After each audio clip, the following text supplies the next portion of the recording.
안녕하세요. 여러분, 책쓴 한의사 전대성 원장입니다. 오늘 저는 변화에 늘 깨어있기라는 주제로 여러분들과 함께 이야기를 나눠보려고 합니다. 우리의 뇌는 항상 익숙함을 선호합니다. 직원들이 일하러 왔을 때 처음에는 우왕좌왕하지만 2주 정도 일을 하다 보면 점점 손에 익죠. 나중에는 생각하지 않아도 몸이 저절로 그 동선을 따라서 움직이고 있기도 합니다. 인간은 적응의 동물이라고 합니다.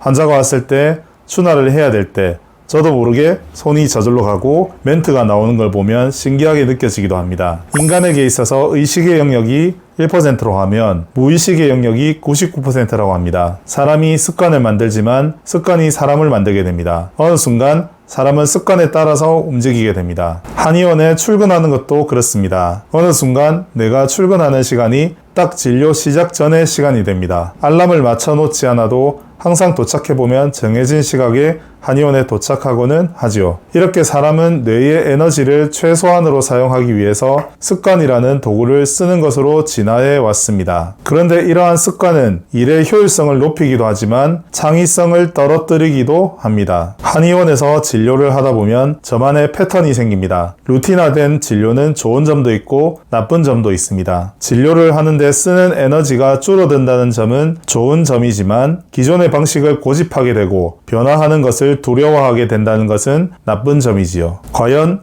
침은 15분을 유침해야만 할까요? 차팅은 종이 차팅을 사용해야만 할까요? 또는 물리치료는 ICT와 부항을 해줘야만 하는 것일까요? 우리가 기존에 당연하다고 생각했던 것들이 사실은 당연한 것이 아니라 습관의 영역이었던 것이 꽤 많았음을 발견하게 됩니다. 이것을 구분해야 합니다. 무엇이 환자에게 가장 도움이 되는 것인가 하고 생각해보면 방법이 나옵니다. 허리를 삔 환자를 치료할 때 어떤 환자는 굳이 오랫동안 유침 없이 단자 후에 장요근 마사지만 해도 허리가 펴지는 환자도 있습니다. 환자가 원하는 것은 허리가 낫는 것이지 침을 맞는 것이 아닙니다. 현재의 상황에서 환자의 니드를 해결해 주는 것이 중요한 것이지요. 종이 차팅도 예전에는 늘 그렇게 해왔기 때문에 해왔습니다. 그런데 어느 순간 왜 그렇게 해야 하는가 하는 생각이 들었습니다. 차팅의 본질은 소통하는 것이죠. 빠르게 입력하고 소통할 수 있다면 다른 방법을 고민해 봐야 합니다. 그런 고민 속에서 태블릿을 활용한 차팅에 대해서 고민하게 되었습니다. 물리치료의 본질은 치료의 의미도 있지만 침치료 전에 시간을 버는 의미도 있습니다. 항상 ICT와 부항만을 고집할 필요는 없습니다. 소노스팀이 더 나을 수도 있지요. 간단히 흡입 부항만 할 수도 있습니다. 이것이 좋고 저것이 나쁘다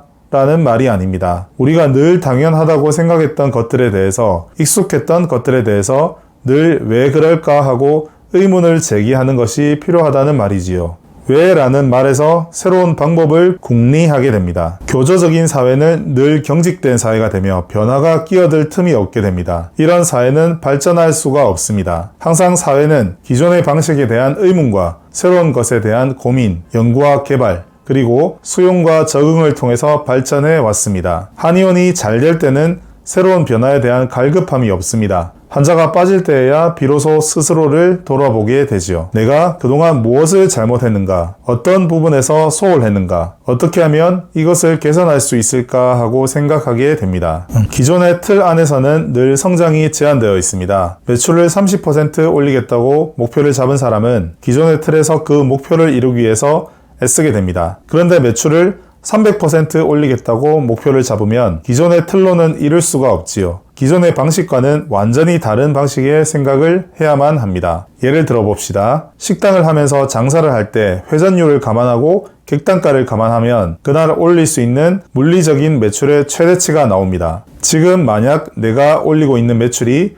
내가 생각하는 최대치의 매출의 50% 정도라면 내가 올릴 수 있는 매출은 나머지 50%가 한계인 것이죠. 그런데 만약 매출이 내가 생각하는 최대치의 10배, 100배라면 기존의 방식으로는 도저히 답이 안 나오는 것이죠. 기존의 물리적인 매출의 최대치를 벗어날 수가 없기 때문입니다. 그때 새로운 창의적인 생각이 나오게 됩니다. 배달이 답이 될 수도 있고 매장을 확장할 수도 있습니다. 회전율을 더 빠르게 하는 방법을 고민해 볼 수도 있습니다. 밀키트를 개발할 수도 있습니다. 해외 진출을 생각해 볼 수도 있습니다. 우리가 보는 스타트업들도 처음 시작은 이렇게 작게 시작한 경우가 많았습니다. 돈그릇을 키우는 6가지 방법이라는 책의 저자이자 람보르기니를 타고 출근하는 주차 요원으로 유명한 조조 칼국수 대표 김승현 씨도 처음에는 칼국수 가게를 대구의 반지하의 아주 작은 매장에서 시작했지만 그의 사업 철학과 스토리를 다룬 휴먼 스토리 유튜브 조회수가 500만 회 이상을 기록할 정도로 대박나고 지금은 부산, 수원, 서울에 이르기까지 많은 지점들이 생기게 되었으며 밀키트 사업도 대박이 났습니다. 그는 지금 직영 매장과 밀키트 사업만으로도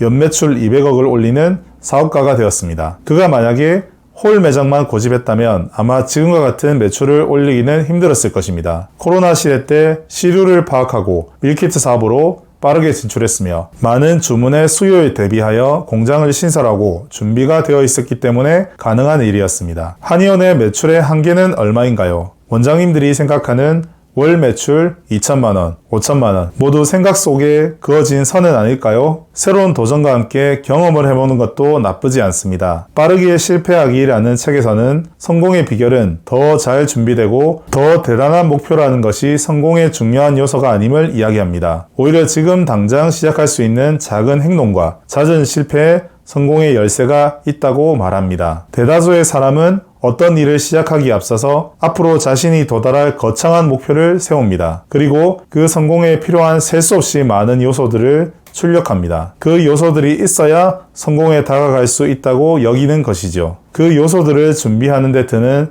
시간과 비용, 노력을 쏟는 동안 실제 목표는 아직 시작하지 못하거나 사전 준비 과정에 너무 많은 에너지를 사용해 사업적 타이밍을 놓치거나 인생의 기회를 놓치게 됩니다. 성공자들이 공통적으로 이야기하는 것이 바로 실패는 결코 리스크가 아니라는 것입니다. 오히려 많은 실패를 해보아야 더 큰 실패를 예방할 수 있습니다. 에디슨이 6,000번 실패 끝에 발명한 것이 지금의 필라멘트 전구라는 것은 잘 알려진 이야기입니다. 성대 치료를 전문적으로 하는 한의원으로 새롭게 프랜차이즈 도전을 해봅니다. 분명 시행착오를 많이 겪게 될 것입니다. 지금까지 해왔던 방식과는 완전히 다른 방식이기 때문입니다. 하지만 그렇게 하면서 소중한 경험이란 게 남습니다. 입원실 한의원도 마찬가지입니다. 한의원을 하다 망할 수도 있습니다. 그런데 입원실을 하지 않으면 모르는 것들이 있습니다. 당직 부분, 차트 쓰는 방법, 대규모 직원 관리 등등 무엇이든 외부에서 바라보는 것과 직접 뛰어드는 것은 하늘과 땅 차이인 것이지요. 코로나 시기 초반에 빠르게 안면 인식 온도계를 설치하거나 소독을 철저히 하면서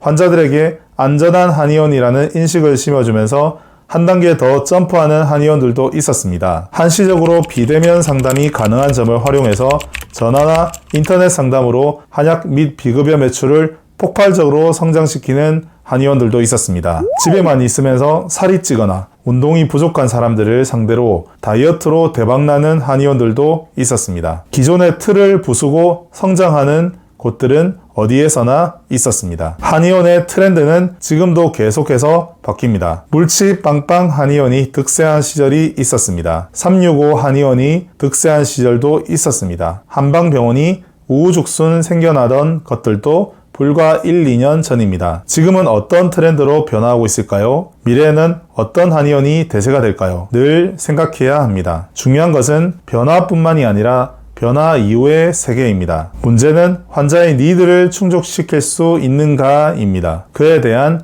해답을 제시해 주는 것이 미래의 한의학의 화두일 것입니다. 한의사 앞에 펼쳐진 미래가 그저 낙관적이지만은 않습니다. 현실 앞에서 불평하기보다는 어떻게 하면 지금의 상황에서 최선의 방법을 찾고 앞으로 무엇을 해야 할지를 고민해야 합니다. 그러기 위해서는 변화를 당연히 받아들이고 그러기 위해서는 변화에 늘 깨어 있어야 하는 것이죠. 지금까지 변화에 늘 깨어 있기라는 내용으로 여러분들과 함께 이야기를 나누어 보았습니다. 저의 이야기가 여러분들께 도움이 되시고 공감이 되신다면 좋아요와 구독 버튼을 꼭 눌러주시기 바랍니다. 감사합니다.